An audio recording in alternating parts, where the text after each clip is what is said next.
ঈদের ছুটি কাটে ফের জমেছে রাজধানীর অন্যতম পাইকারি বাজার কারওয়ান বাজার।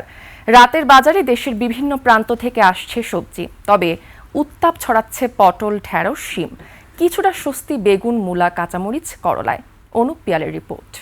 লিলি আল্ট্রাসফট সিরাম জেল, যা গভীর থেকে স্কিনে দেয় 3 গুণ সিরাম হাইড্রেশন। সিরাম জেল হাইড্রেশনে ব্রাইট থাকো সব সিজনে।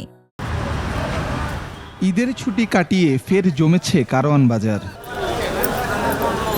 তবে সরবরাহ আগের চেয়ে অনেকটাই কম, নেই তেমন হাকডাক। আলুর দাম কত? মধ্যরাতে ট্রাক বোঝাই সবজি আসছে। বিভিন্ন জেলা থেকে আসা পাইকাররা বলছেন ঈদের পরে বাজারে সবজির দাম কমেছে। বেগুন বেশি ঈদের আগে ধরেন যে আপনি 400 টাকা 350 টাকা পাল্লা, এখন বেচেছি 250-200 টাকা পাল্লা। এখন ঈদ ভাঙ্গা বাজার পাইকার নাই। চাষি অতিরিক্ত মার খাচ্ছে, কীটনাশকের দাম বেশি, সারের দাম বেশি। তবে আড়তদাররা বলছেন 2-1টি বাদে সবজির দাম এখনো বেশি। এখনো অনেক আমদানি আছে, আলহামদুলিল্লাহ ভালোই। এখন মূল্যের দাম বাড়ছে। বরবটি কিনছে ঈদের আগে 70, এখন কিনতেছে 80। ঈদের আগে পটল বিক্রি করছে 30-35 এরম বাজার গেছে। বর্তমানে সেই হিসাবে আজকে মালের আমদানি কম, সেই হিসাবে মনে করেন আজকের বাজার একটু বেশি। লম্বা ঈদের আগেও 450-400 টাকা পাল্লা ছিল, এখনো দাম ওটাই আছে।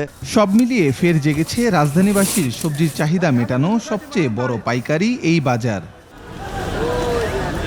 অনুপ পিয়াল, 21 টেলিভিশন, ঢাকা।